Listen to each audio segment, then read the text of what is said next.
Salam alaikum wa rahmatullah. Alors aujourd'hui, on va parler d'un sujet qui est très important, c'est les cours en ligne. Apprendre l'islam sur des plateformes, ou bien apprendre le Coran, ou bien apprendre la langue arabe en ligne. Alors, cette vidéo n'a pas pour objectif de créer de la polémique, mais de donner des conseils fraternels à ceux et celles qui voudraient s'inscrire pour des cours en ligne, ça dans un premier temps, puis ensuite on donnera aussi des conseils pour ceux et celles qui veulent se lancer dans le domaine et créer leur propre plateforme. Alors commençons par ceux et celles qui voudraient s'inscrire. Eh bien la première chose, quand on prend des cours en ligne, c'est de se renseigner sur le prédicateur, l'imam, le cheikh qui se trouve en face de nous. Est-ce qu'il a déjà enseigné dans sa vie? Est-ce qu'il enseigne par ailleurs? Vous savez, un imam, je dis ici entre guillemets, qui n'enseigne absolument nulle part, ni dans une mosquée, ni dans un institut où il y a d'autres enseignants, etc., mais il n'a que sa propre plateforme, ça devrait quand même nous inquiéter. Parce que ça pourrait vouloir dire qu'il n'a pas les compétences pour donner des cours tout simplement à la mosquée. Donc il est obligé de se réfugier sur sa plateforme qu'il crée tout simplement. Donc il faut se renseigner. Aussi, cet imam, est-ce qu'il a des compétences? Il va peut-être enseigner le fiqh, le droit musulman, mais peut-être qu'il n'a jamais étudié le fiqh auprès de savants compétents. Donc tout ça, c'est important de se renseigner. Pourquoi je dis ça? Parce qu'en France, on est quand même dans un pays qui est laïque, donc il n'y a pas de contrôle. Contrairement à la Turquie ou bien les pays qui sont musulmans, où il y a un ministre du culte, on sait qui est qui, on sait qui est imam, donc il y a quand même un cursus à suivre. Ensuite, il y a une fonction bien spécifique d'imam avec une rémunération, etc. Vous voyez, donc c'est pas le cas en France. Et ça, c'est un véritable problème. En France, n'importe qui, un charlatan, il peut créer sa plateforme en ligne et commencer à enseigner son islam à lui. Donc attention, se renseigner sur les chouyours. Et puis la moindre des choses, est-ce que cet imam auprès de qui on étudie, il a des diplômes? Oui, parce que quand même, quand on étudie l'islam, ou plutôt je dirais les sciences de l'islam, c'est plus de 1400 ans de sciences, avec des milliers, voire des millions d'ouvrages qui ont été écrits. Donc c'est quelque chose qui est quand même académique. Il y a quand même des cursus qu'on peut suivre au sein des universités musulmanes avec des diplômes. On peut même avoir, vous savez, un doctorat par rapport aux sciences de l'islam. Donc si la personne, elle est autodidacte, c'est vraiment un problème. On ne va pas, par exemple, quand on veut se faire opérer du cœur, aller voir un boucher quand même pour se faire opérer parce qu'il a l'habitude de toucher de la viande. Ça ne marche pas comme ça. On va voir un expert et un spécialiste. On va se renseigner. Voilà, ça c'est très important. Et puis aussi, on va regarder si cet imam ou ce prédicateur n'a pas de casserole. Bah oui, peut-être qu'il a des affaires avec des filles à droite à gauche, peut-être, c'est possible. Peut-être qu'il a un très mauvais comportement, que tout le monde est au courant dans la ville où il évolue. Et tout le monde est au courant. Et même des fois, nous-mêmes, on est au courant, mais on se ferme les yeux. On veut pas voir cette réalité en face. Que la personne, elle fait peut-être l'adultère, que la personne, elle fait des choses qui sont haram et illicites dans la vie de tous les jours. Et donc, on va pas prendre des cours avec un pseudo-shir qui a 1,5 tonne de casserole. Et là aussi, il faut faire très, très attention. La notoriété, ça veut rien dire. Parce que moi, j'ai pu remarquer que parfois, on a des frères et sœurs qui vont prendre des cours sur une plateforme parce que le prédicateur ou l'imam, il est célèbre, il est connu, il a plein de followers, mais tout ça, on n'en a rien à faire. C'est pas la notoriété qui fait l'imam. Jamais de la vie, on n'a jamais vu ça dans l'histoire de l'islam, subhanallah. Donc attention au monde de l'illusion. Tout ce qui brille n'est absolument pas de l'or. Donc la notoriété, c'est pas un gage d'honorabilité déjà d'une part, mais aussi de science. Très sincèrement, la plupart des grands savants que je connais, qui sont francophones, ils sont pas connus, ils sont pas célèbres.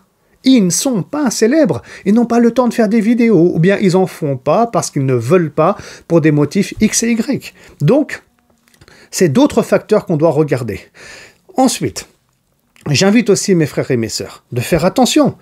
Quand on prend des cours en ligne, on n'est pas dans la consommation. De toute façon, quand nous, on veut suivre un imam ou un prédicateur, et on suit ses cours, et on ne le connaît pas, en réalité, on est souvent dans la consommation. On l'aime bien, on aime bien son discours, ça fait du bien à mon cœur. Non, le musulman, il ne consomme pas l'islam. Il cherche à se former, à former sa connaissance qui va lui permettre de se rapprocher d'Allah subhanahu wa ta'ala. Donc les objectifs, ils doivent être nobles. Donc on ne suit pas comme ça, à l'aveuglette, un prédicateur, par amour, par affection, parce qu'on est un fan. C'est pas comme ça que ça se passe. On cherche un savant qui a des compétences, qui a un bon comportement, et puis on va suivre son enseignement pour se rapprocher d'Allah subhanahu wa ta'ala. Attention aussi, on peut trouver parfois, ça existe, mais ça va exister davantage dans le futur, ça j'en suis convaincu et persuadé, des plateformes où on va trouver des imams qui vont aussi avoir des liens avec des politiques. Donc là, il faut faire attention. Quand on voit un imam qui est proche du pouvoir en place et qui travaille avec lui, attention au discours religieux qu'il va avoir. Parce qu'on est là face à un islam qui va être politique. Donc c'est un islam qui va être très très tendancieux. Et donc là, il faut être très, très attentif. Et on a pu voir ça dans le passé, dans d'autres religions comme le christianisme, quand les religieux sont proches du pouvoir et manipulés par le pouvoir. Donc attention aussi à ce type de prédicateur, entre guillemets. Aussi, il faut faire attention à tous ceux qui vont contredire le consensus. Subhanallah, en islam, il y a des choses qui sont consensuelles. L'obligation de la salat, l'obligation de la zakat. On parle aussi du voile en islam, ça fait partie de notre religion, donc il y a des choses qui sont consensuelles. On parle du fait de ne pas boire de l'alcool, ce qui est prohibé en islam. Donc quelqu'un qui est dans un ijtihad, vraiment que je vais mettre entre guillemets ici, qui cherche à changer l'islam, réformer l'islam, le rendre plus moderne, le rendre plus, on va dire, approprié par rapport à un contexte politique spécifique. Ici, c'est le contexte français, et qui va commencer à remettre en cause ce qui est consensuel, il faut s'en méfier. J'ai pu voir parfois des frères et sœurs qui ont même étudié l'islam, et subhanallah, c'est maladif. Trop souvent, ils vont vers les avis qui sont complètement isolés dans le droit musulman, à un point où parfois j'ai pu voir des frères qui ont vraiment un bagage religieux qui est très important, dire qu'on pouvait même manger au McDonald's des cheese, etc., que la viande elle était complètement licite, étant donné que c'est la viande des gens du livre. Et ça, c'est un avis qui est complètement isolé. Donc attention à ne pas suivre que des avis isolés. Et subhanallah, des fois aussi, on va trouver des personnes qui ont des plateformes et qui vont avoir un enseignement de ce type. Alors là, on risque de s'égarer fortement. Et donc, on va étudier l'islam auprès d'imams, de savants, de prédicateurs, qui vont nous apprendre aussi à être critiques, à être objectifs, et qui vont pas nous endoctriner avec leur vision de l'islam, mais plutôt qui vont nous encourager à réfléchir de nous-mêmes pour aller de l'avant. Attention aussi à ceux et celles qui sont complètement dans le profane et qui vont exploiter le Coran et exploiter les hadiths en tirant l'interprétation par les cheveux afin que les textes de l'islam s'harmonisent avec les sciences profanes. Parfois, on va trouver, ça arrive, un nutritionniste éventuellement, musulman, qui est donc ancré dans ce savoir, celui de la nutrition, des aliments, le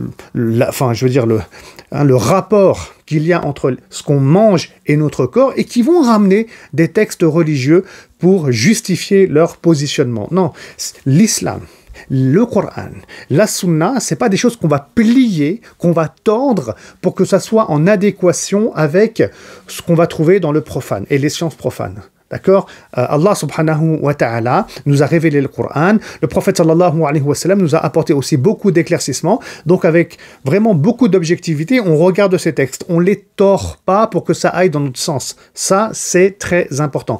Et donc si vous voyez quelqu'un qui va tordre les textes pour que ça aille dans son sens, dans le domaine de la nutrition, dans le domaine de la psychologie, dans plein de domaines qui sont liés aux sciences profanes, là aussi, il faut faire très attention. Nous, on s'inspire des textes pour réfléchir, pour tirer des conclusions.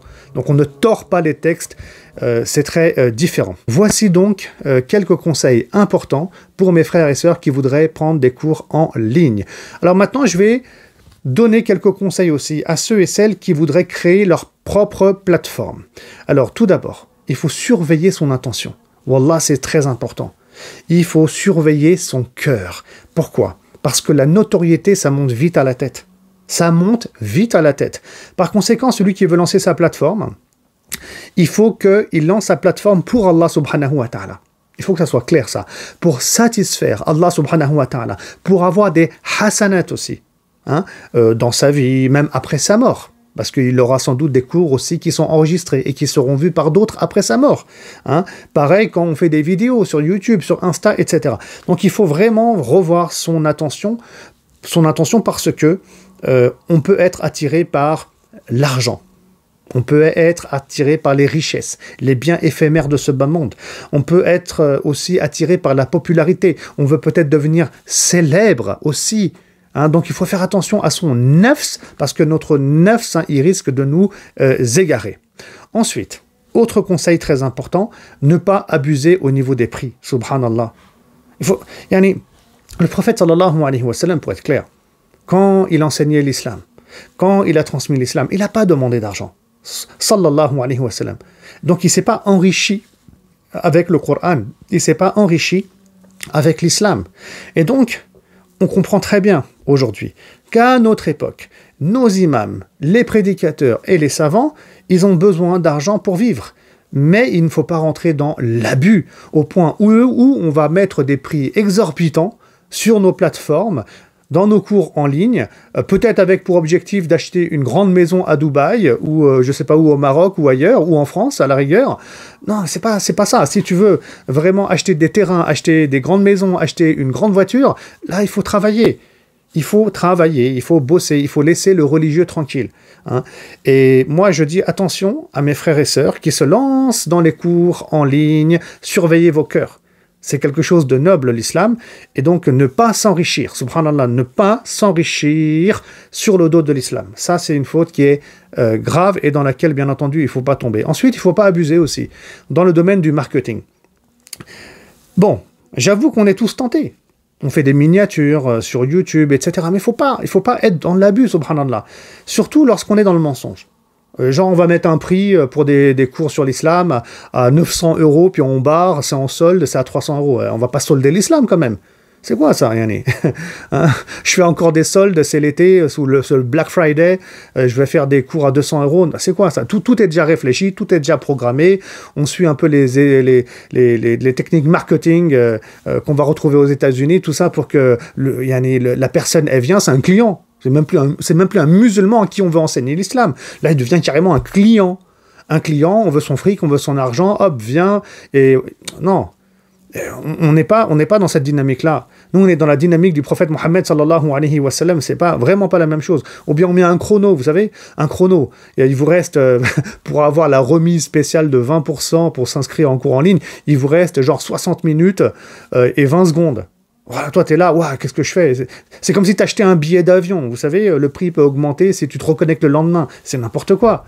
Donc, on n'est pas dans le commerce. Voilà, quand on enseigne l'islam. Et quand on a une plateforme, on n'est pas dans le commerce. Si un frère, il n'a pas d'argent, hop, c'est gratuit, point final. C'est comme ça. On fait ça pour Allah subhanahu wa ta'ala. Donc, il faut vraiment clarifier les choses. Autre point aussi, quand on a une plateforme en ligne et qu'on donne des cours, il ne faut pas être dans l'offre et la demande. C'est pas parce que les gens ils veulent parler du voile, parce que c'est un sujet polémique en France, politique et tout ce que vous voulez, hein, qu'on va faire des cours sur le voile. Non, c'est pas comme ça que ça se passe. Le croyant, l'imam, le prédicateur, il est là pour enseigner. Le prédicateur, l'imam, il est là pour éduquer. Il est là pour orienter les croyants vers la bonne voie, celle qui mène à Allah subhanahu wa ta'ala. D'accord? Donc il n'est pas là pour répondre à la demande. Donc on n'est pas, encore une fois, dans le domaine de l'économie, l'offre et la demande, ça ne marche pas comme ça. Le prophète sallam, quand il va transmettre l'islam, il n'est pas là, bon, qu'est-ce qu'ils veulent les gens, qu'est-ce qu'ils voudraient entendre, je vais m'adapter à ce qu'ils voudraient savoir et entendre. Non, le prophète sallam, il guide les gens. Allah subhanahu wa ta'ala, il guide les gens dans une orientation. Et c'est ça que l'imam doit faire. Même s'il n'y aura pas beaucoup de clics, même s'il n'y aura pas beaucoup de vues, même s'il n'y aura pas beaucoup de musulmans inscrits sur la plateforme, ça nous importe peu. Ce qu'on recherche toujours, c'est d'orienter les croyants dans la bonne voie. Ce qu'on recherche toujours, c'est la satisfaction d'Allah subhanahu wa ta'ala. Autre point aussi, nos frères qui se lancent dans l'enseignement en ligne aussi, pensez à bien vous former. Même si vous n'avez pas été très formé en islam, eh ben, il faut être formé, il faut avoir des diplômes, et ensuite il faut continuer à se former et même à se spécialiser. Voilà, tout ça c'est très important. Tout à l'heure aussi je parlais de tout ce qui est lié donc au marketing. Hein. Subhanallah, wallahi, c'est une réalité. Il y a des frères des fois aussi qui ont des faux abonnés. Vous imaginez ? Ils ont des faux abonnés sur Instagram, sur Facebook. Des fois, ils ont des dizaines de milliers, des centaines de milliers d'abonnés. Il y en a énormément, c'est des faux abonnés. Et ça s'achète. J'ai appris ça, j'ai été choqué. Wallah, on peut acheter des abonnés sur Google, c'est facile. Il y a des entreprises, on donne de l'argent et on a des nouveaux abonnés. Et puis des fois, ils likent de temps en temps, c'est leur boulot. Non mais c'est quoi ça ? Ça, c'est vraiment... c'est grave. Allah subhanahu wa ta'ala, il nous voit. Allah subhanahu wa ta'ala, il nous observe. Oh ! C'est-à-dire qu'en fait, l'idée c'est quoi ? C'est qu'on a plein d'abonnés, et ensuite quand on vend une formation, les gens ils viennent parce que waouh, ça doit être bien, forcément, hein, le gars il a plein d'abonnés. Non, non, c'est quoi ça ? Ça c'est de l'escroquerie, ça, tout simplement. On ment aux gens et on trompe les gens surtout ici. Donc il ne faut pas tromper les gens, il ne faut pas mentir aux gens, il faut être honnête. Hein ? Et franchement, quand on commence à tromper les gens comme ça, quand on est dans le marketing à fond les ballons, et en plus on n'a pas été formé, ouais, là on est dans du charlatanisme. Il n'y a pas d'autre mot. On est dans du charlatanisme. Celui qui veut se lancer dans des plateformes et il a ce comportement-là, franchement, le mieux c'est qu'il aille travailler comme tout le monde. Parce qu'avec ces intentions-là, il est en train de s'enfoncer dans le feu de la géhenne, dans le feu de l'enfer. Il est sorti de la voie du prophète Mohammed, sallallahu alayhi wa sallam, et c'est grave. Et enfin, pour terminer, un conseil important pour tous. Aussi bien ceux qui veulent s'inscrire sur les plateformes que ceux qui lancent des plateformes. N'oubliez pas les mosquées. Wallah, c'est important. Parce que plus important que les plateformes et les cours en ligne, c'est les cours dans le réel. C'est mieux. C'est plus important. Des fois, on a une petite belle mosquée à côté de chez nous. On a un imam, on a des gens qui sont compétents et il a 3-4 élèves ou 5-6 élèves. C'est pas normal. Allez les voir, prenez des cours avec eux. Parce que le réel, c'est mieux. L'influence du réel, des regards, de la parole, le fait qu'on s'est déplacé, la baraka qui va avec, subhanallah, le fait qu'on soit dans une mosquée, tout ça, c'est mieux que les cours qui sont en ligne. Ne l'oubliez jamais. Alors maintenant, moi aussi, j'aimerais dire aux mosquées qu'il faut ramener des imams qui sont compétents. Il faut aussi proposer des cours aux musulmans et aux musulmanes. Hein, et il faut aussi bien payer nos imams au sein des mosquées. Parce que si nos imams ne sont pas bien payés, ils vont partir, ils vont ouvrir leur plateforme. Et aujourd'hui, c'est ce qu'on commence à remarquer de plus en plus. Wallahi, c'est un danger, ça. C'est un grand danger. C'est-à-dire que si on n'a plus d'imams dans les mosquées, ou bien on n'a plus de cours dans les mosquées, hein, les imams, ils vont faire leur plateforme pour gagner leur vie. Et ça, on l'entend et on le comprend. Et donc, les musulmans, ils vont prendre des cours ici et là. Et des fois, ils se feront même avoir par des pseudo-imams. Et les mosquées, elles sont vides. Ça, c'est pas normal.